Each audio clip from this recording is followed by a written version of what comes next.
Hello and welcome to this edition of Culture Mosaic, a weekly culture express that brings you the latest updates on the Vietnamese cultural and entertainment scenes.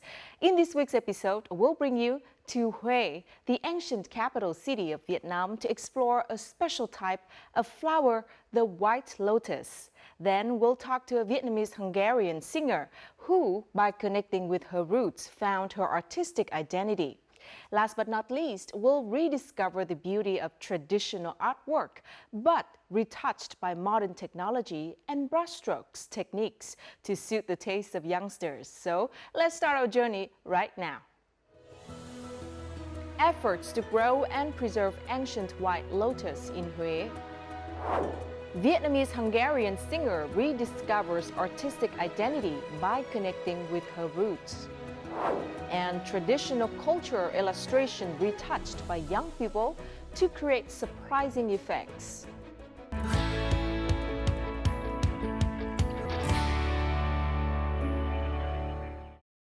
And now let's begin with some local news. TripAdvisor has just announced its list of 25 experiences that are popular among travelers coming to Asia. Vietnam snagged 2 of the top 25 most interesting experiences on the continent, as voted by millions of readers around the planet. Coming in at 15th place, motorbike tours to explore the food, culture, live scenery, and entertainment of Vietnam's capital, Hanoi. While at 20th place are cooking lessons, the local markets, basket boat rides, and squid fishing of Hoi An.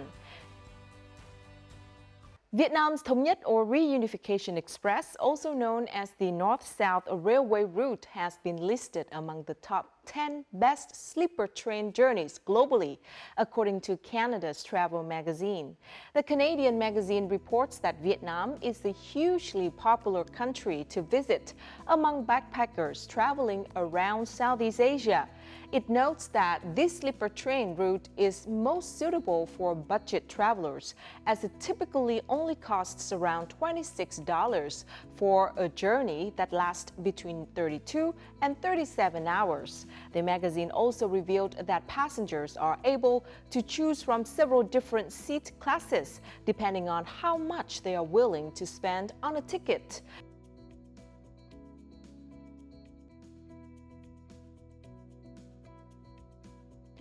A media trip called Visit Hue will be held for the first time with the participation of special guests to promote Thừa Thiên Huế and attract domestic and international tourists to the central province. The media video will be organized with the cooperation of travel bloggers and KOLs who love to travel. Through the video, travelers will get to experience new tourism services, such as the chance to row a boat on Tam Giang Lagoon, view Hue ancient capital from a giant hot air balloon, and ride a zip line at Thanh Tân Hot Springs. They will also try out delicious Hue dishes, street foods, and royal cuisine. All activities are expected to foster the image of Hue ancient capital as a traditional, friendly, safe, flexible, and constantly developing destination.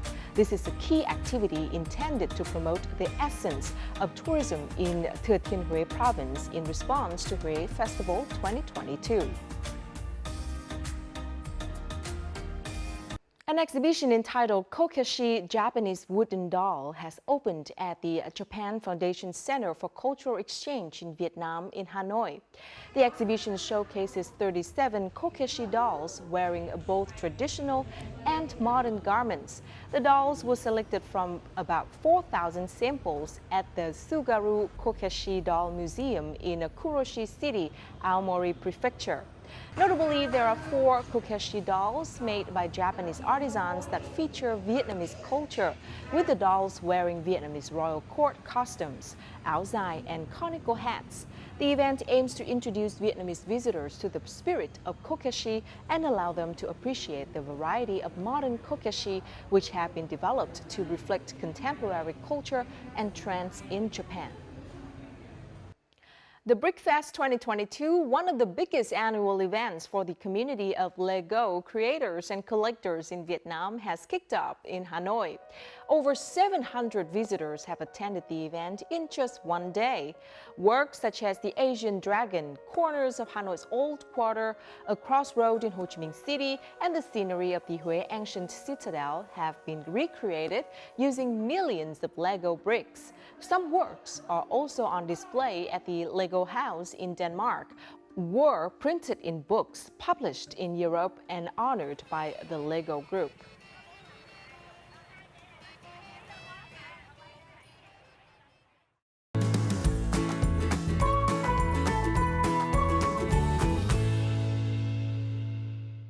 Symbolizing nobility and purity, the ancient white lotus was often planted in royal palaces, temples, and mausoleums in the ancient capital of Hue.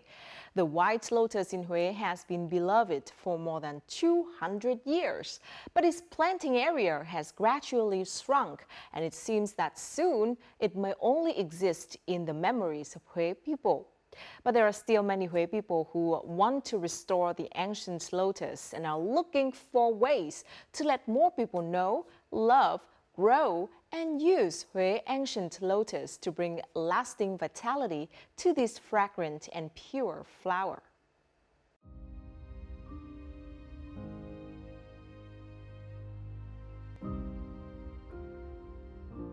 Sen ở Huế thì có cái hương thơm rất là đặc trưng. Còn cái hạt sen khi nếu mà ăn vào thì nó tan bỡ và bùi trong miệng. Trước đấy khi mà cái thời kỳ vua chúa trên trắng trồng rất là nhiều, nhưng sau đó thì do những yếu tố như chiến tranh này, thời tiết khắc nghiệt này, ô nhiễm nguồn nước này, rồi vấn đề là sự du nhập của các cái giống sen nơi khác về đem lại nguồn lời nó tốt hơn, cho nên người dân là ít trồng sen trắng hơn. Chính vì vậy mà dẫn tới là mai một đi. Mình hẳn còn lại được cái cũ dưới.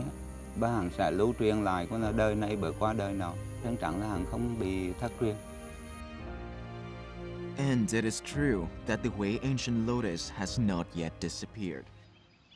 Tuổi thơ của mình cứ tung tăng qua những cái hồ sen trắng rất là thơm và rất là đẹp, nhưng mà càng lúc khi mình lớn thì là những cái hoa sen đó nó không có còn nữa, mà thay vào đó là beo hoặc là những cái giống sen của gốc sản. Cảm thấy được là cái hương thơm của sen và được tính khiết của sen trắng, nên mình mong muốn khôi phục lại cái giống sen trắng cổ đó.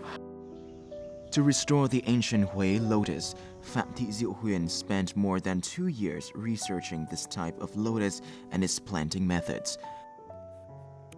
But because the white lotus is an ancient lotus that originated from the Nguyen dynasty several hundred years ago, its resistance to disease and erratic weather is not high, so growers have encountered many difficulties. Nhưng mà với ra trong sen trắng nữa thì cái sen trắng nó cái tỷ lệ chết hẳn còn gấp đôi sen hồng nữa, trồng rồi chết trong 4 lần như vậy. Hoặc là hai vợ chồng thực sự là đứng ra hồ á, mà nhìn sen mà nước mắt nó chảy, tại vì bao nhiêu tâm huyết công sức rồi tan biến luôn. But difficulties did not stop Huyền. She continued to study with long-time lotus growers to learn how to grow the ancient Hue lotus. She rented ponds and hired people to collect hyacinth, clean the water source, and learn about biological antifungal drugs to provide a favorable environment for the white lotus to grow. Lúc trước trong thuyết phục bà con nông dân rất là khó. Tới hỏi ai người ta cũng lắc đầu hết. Người ta hỏi được trong sen ra để làm gì? Cái tỷ lệ hạt của hạt sen trắng ít hơn so với sen hồng. Đầu mình cứ suy nghĩ ra từ mình phát triển hết tất cả những cái sản phẩm từ cây sen trắng, thì khi đó mình cảm thấy rất là hạnh phúc. Diệu Huyền and her associates have made innovations and launched many products using the white lotus, such as lotus flowers that are freeze-dried to make tea and snacks and create many different items. Từ nhỏ là mình mỗi lần mà gọi là xuống phố ấy, thì qua chợ Đông Ba thì khi nào mình cũng thích nhất được đó là mẹ mình mua cho mình cái mứt củ sen cực kỳ ngon. Và hiện nay bây giờ thì như sản phẩm của sấy khô và đóng gói cũng như là có cái bao bì, thì cái sản phẩm đó cũng mang đến du khách được thưởng thức được đậm vị Huế. Huyền is not alone in her quest to grow and preserve Hue's ancient lotus. Many other people share the same passion. With over 4 years of diligent research, Dr. Quỳnh Trang and her colleagues have successfully defended their research on developing genetic resources of Huế lotus varieties in Thừa Thiên Huế. Bắt vào thời gian lại đây thì cùng với chủ trương chính sách của tỉnh, đúng không? Đang còn khôi phục lại cái loài cây bản địa, trong đó có dụng sen, thì nó mới có phát triển trở lại và được người dân là khai thác và trồng. Tham vọng tiếp theo của cái nhóm nghiên cứu chúng tôi là có thể là đăng ký bảo hộ được giống, đăng ký được giống vào trên cái cơ sở dữ liệu của sen quốc tế để đưa sen của Việt Nam hội nhập với sen quốc tế và giới thiệu cho nhiều người biết hơn về sen Việt Nam, đặc biệt là sen Huế. Trong cái cuộc sống, cái mưu sinh về con là cái sen trắng ấy. Cũng là tôi cũng nhờ con là về con là sen để con là nuôi sống gia đình, cũng mua đất xây nhà, nuôi con cái ăn học. Tôi vẫn con là tự hào là về con là kỳ giống con là sen trắng để bảo tồn lại để thế hệ con là sau này. Cho cây sen được phát triển và cây sen có một cái sức sống tức là mới, thì khi đó mình cảm thấy rất là hạnh phúc và mình lan tỏa được những cái tình yêu sen đó với mọi người.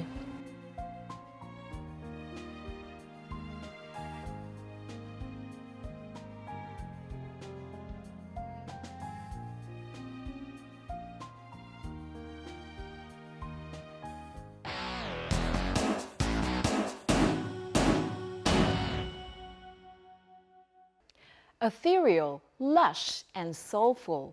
Those are the words that usually come up when describing the music of Hiền. Starting her career at the age of 15, the Vietnamese-Hungarian artist had been steadily building a name for herself with album releases and participation in musicals. Now based in New York, Hiền has become a solid singer, songwriter, and producer whose music explores various aspects of Vietnamese culture mixed with the modernity of electronica.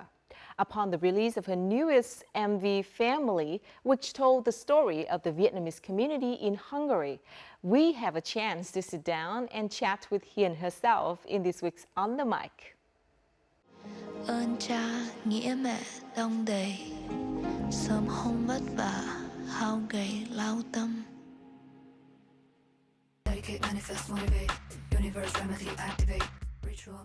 Enigmatic, yet warm, traditional yet contemporary, strong Vietnamese representation, but still have international appeal. Those are some of the first impressions that viewers often get from the MV, Family, the second single off the 2021 EP, Bloom, the latest offering from Nguyen Thanh Hien, better known internationally as Hien. A Vietnamese-Hungarian artist currently based in Brooklyn, New York, Hien's discography is notable for incorporating a wide variation of sounds, from electronica to soul and traditional Eastern styles. However, with Family, this is the first time she opened up about her heritage as a Vietnamese born and raised within their community in Hungary, a vital part that shaped her up into the artist she is today. Now we have the honor to connect with Hiền herself, and all the way from New York. Hello Hiền, how do you do? Hi, I'm good, thank you. I just arrived to New York yesterday from Budapest. I had a really long flight, but yes, I'm good, thank you. And first of all, congratulations with the Family music video. But what's striking to me is that the music video has a lot of scenes about the ordinary life of a Vietnamese family, and even started with some Vietnamese poems. Can you share a little bit about the backstory of the song and the music video as well? So the song Family, I wrote it like 2 years ago. So I wanted to write a song about the protection and the power our ancestors pass on to us. So the first concept that I came up with for a music video was originally would have been shot in Vietnam, but unfortunately because of COVID regulations, we were not able to do the shoot. So that's when I came up with this idea to get the Vietnamese Hungarian community involved. You know, like the Vietnamese Hungarian community is really my family, and it's just a really important topic for me. So I was thinking, you know what, this is my first song that is about family, about community, so it's gonna be perfect if we try to make something together. Now, you said before in some of the interviews that the story of the Vietnamese community in Hungary has not really been talked about globally. So what kind of story would you like to shed light on about the Vietnamese there and their descendants? I ask more and more my dad and my mom to tell me stories about those times when they came to Hungary, and there are so many funny and heartfelt stories. They came to Hungary without knowing the language, with no money, and they worked so hard to get where they are now. One of my favorite stories that my dad told me, that when they went to college, they didn't have money to buy a suit. So the whole group of friends, they bought one suit, and every time one person came out from the exam, they took off the suit and gave it to the next person to wear it. Like we have so many this kind of stories, and every time I hear these, I'm like, this should be in a movie. Like this could be such a great movie. So many beautiful stories. And I think that the Vietnamese communities, no matter which country or where, they really show their like resilience, and their hard work always like pays off. But definitely I think the Hungarian Vietnamese story is something very, very special and very different.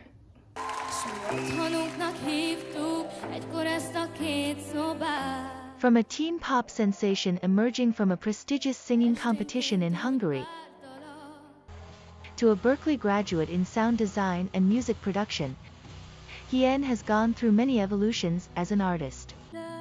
Her background and influences also provides her unique career experiences, as she has sung Hungarian folk songs,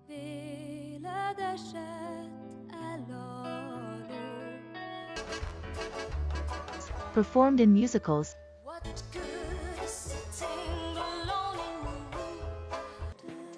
produced and played electronic music.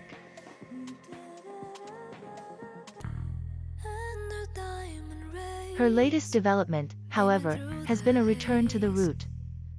For many Vietnamese artists in the diaspora, the call of the ancestral homeland is always profound, and Hiền is not an exception. For the past 4 years, she has been producing music videos that featured the humans and landscapes of Vietnam.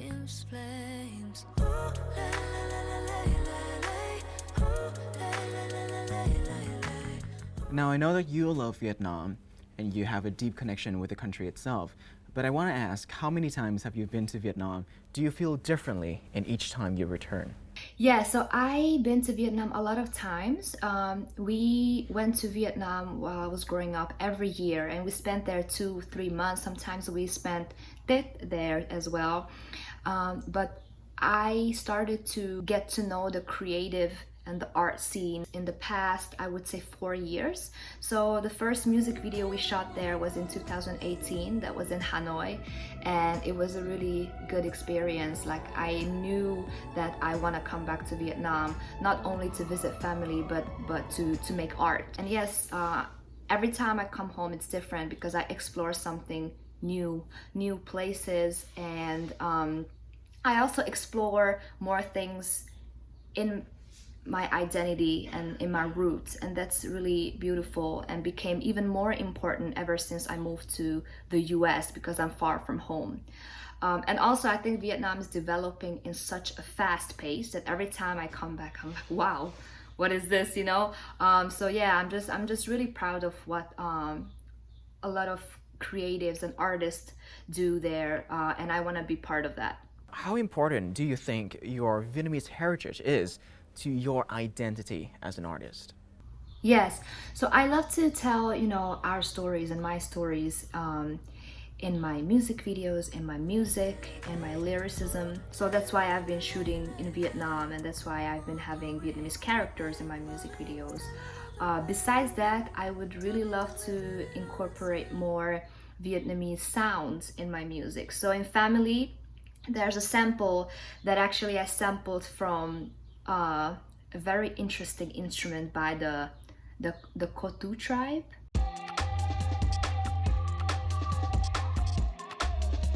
It's like this bamboo instrument. And I sampled that from a video, and I used it in a different way in my song. So that's something I would love to do more, because I think that's important too for musicians to try to experiment with sounds and styles from different cultures, because you know all the music in the contemporary pop scene are very Western oriented, and it comes from, you know, Western influences, which is great. Like, I love those type of music too, but I think there are so many unique styles and genres within our own culture too. You know, when I was growing up, all the people on the music TV channels and music videos, everybody looked the same. Everybody was like, you know, American. It was Britney Spears, it was Christina Aguilera, it was Madonna, but definitely I didn't see people who looked like me.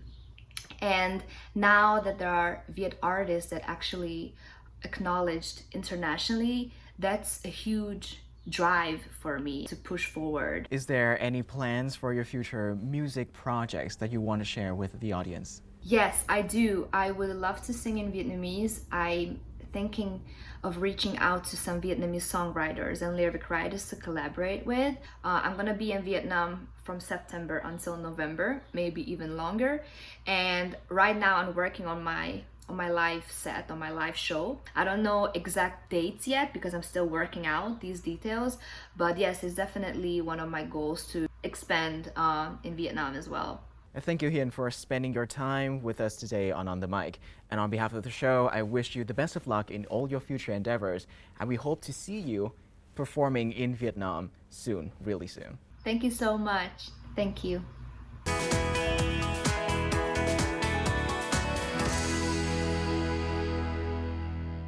Currently in Vietnam, there's a trend of using digital technology to create colors for old paintings that suit the taste of youngsters in Vietnam. Some other artists use modern brushstrokes, even futuristic figures such as robots, to illustrate traditional culture. The work of these art creators is not only appreciated by many young people, but also acting like bridges, connecting traditional culture with modernity. This is a poetic, age-old and romantic Hanoi. And this is Hanoi portrayed in a painting using drawing software on electronic devices by Tuần. It still retained the unique characteristics but added supernatural and fiction elements. Viewers will see a new and attractive Hanoi. Thì bất chợt là thấy một cái hình ảnh, đó chính là cô gánh hàng rong. Mình cũng thấy đây là hình ảnh mà mình có thể dễ dàng khai thác được ấy. Thì sau khi tìm được cái chủ thể chính thì tôi sẽ nghĩ sao không để cô gánh hàng rong này gánh những hình ảnh đặc trưng nhất của Hà Nội. Ví dụ như là các quán ăn ẩm thực như là bún chả, phở bò hay là bún đậu mắm tôm đấy ạ. Ngoài ra thì cũng có thêm cả những danh lam thắng cảnh như là Lăng Bác, Văn Miếu Quốc Tử Giám hay là chợ Đồng Xuân.